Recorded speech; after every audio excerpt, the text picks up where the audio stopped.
بسم اللہ الرحمن الرحیم۔ السلام علیکم ناظرین و سامعین۔ جب وہ دعا سن لی گئی تو پھر یہ واقعہ ہوا۔ دو تھکے دبلے پیاسے اونٹوں پہ 40 دن کی مسافت کے بعد وہ فلسطین سے اس بے آب و گیا وادی میں پہنچے۔ وہ وادی کتھئی رنگ کے دھوپ جھلے گرم خشک پہاڑوں کے بیچ تھی۔ وادی میں پانی کی ایک بوند بھی نہ تھی، نہ کوئی سایہ دار درخت تھا۔ نوکیلے پتھروں اور لال لال مٹی میں اگی خال خال کانٹوں بھری جھاڑیاں تھیں جو ادھر نکل آئے مسافر کے ہوا سے پھڑپڑاتے کھلے کپڑوں کو الجھا لیتی تھیں اور پکڑ لیتی تھیں۔ اس وادی میں انہیں اپنی اولاد کے ایک حصے کو بسانے کے بعد خدا کا محترم گھر بنانے کے لیے کہا جانا تھا۔ وہ وادی وادی بقا تھی۔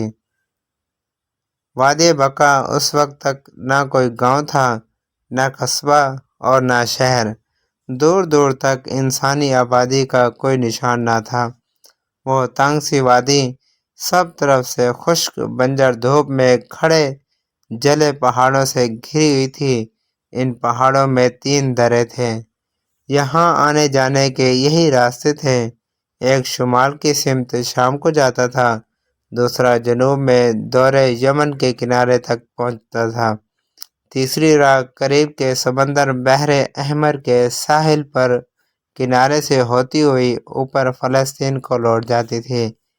اسی راستے سے 2 اونٹنیوں پر سوار ہو کے وہ میاں بیوی اپنے ایک شیر خوار بچے کو لیے ہوئے ادھر لائے گئے۔ آنے والا مرد 86 سال کی عمر میں بھی مضبوط اعصاب کا مالک نظر آتا تھا۔ خشک گرم صحرا کی لمبی مسافت سے اس کی جلد پہ سرخی مائل جھریاں پڑی ہوئی تھیں۔ قد دراز تھا، ہڈیوں کے جوڑ بھاری تھے، سر کے بال کپڑے میں بندھے تھے۔ سفر کی تھکان کے باوجود خیر بانٹتے چہرے پہ چراغوں کی طرح بولتی بڑی بڑی آنکھیں بڑی جاندار تھیں۔ جدھر ایک نظر دیکھ لیتی لگتا ادھر بوٹا اگایا۔ یہ خدا کے انتہائی برگزیدہ نبی سیدنا ابراہیم علیہ السلام تھے۔ ان کے ہمراہ ان کی 40 سالہ زوجہ سیدہ ہاجرہ رضی اللہ تعالی عنہا تھیں اور ایک شیر خوار بچہ۔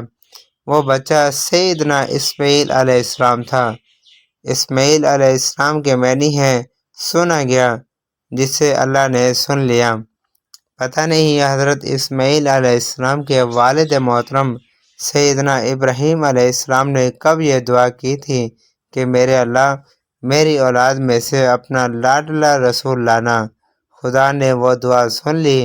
انبیاء تو خدا نے حضرت ابراہیم علیہ السلام کے دوسرے بیٹے حضرت اسحاق کی اولاد سے زیادہ پیدا کیے، مگر جس نبی آخر صلی اللہ علیہ وسلم کو پوری بنی نوع انسانیت کے لیے معیار اور پیمانہ بنا کر بھیجنا تھا، جن کے قلب پہ اپنی کہی ہوئی ساری باتوں سارے صحیفوں کو مکمل کر کے قرآن کی صورت میں نازل کرنا تھا، جنہیں بنائی گئی تمام تر تخلیقات کا آقا صلی اللہ علیہ وسلم بنانا تھا، انہیں حضرت اسماعیل علیہ السلام کی اولاد سے ہونے کا شرف بخشا جانا تھا۔ اب خدا جانے خدا نے پہلا فیصلہ کون سا کیا۔ اپنے گھر کو اس بے آب و گیا وادی میں بنوانے کا ارادہ، یا اس وادی میں پیدا کیے جانے والے اپنے لاڈلے رسول آخر صلی اللہ علیہ وسلم کا، جن کی نسبت کو خدا اپنے گھر کی پہچان بنانا چاہتا تھا؟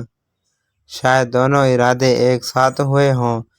اپنے گھر کا جب خدا نے سوچا ہو تو اپنے آخری نبی صلی اللہ علیہ وسلم کا آبائی شہر طے کر لیا ہو، یا سب سے پہلے جب اپنے لاڈلے آخری رسول صلی اللہ علیہ وسلم کی روح تخلیق کی ہو تو ہی تہیہ کر لیا ہو کہ یہیں اپنے حبیب کے آبائی شہر میں اس کے گھر کے پڑوس میں اپنا گھر بنوانا ہے اور اسی کے ہاتھوں سے سجوانا ہے، سارے جہاں کو دکھلوانا ہے۔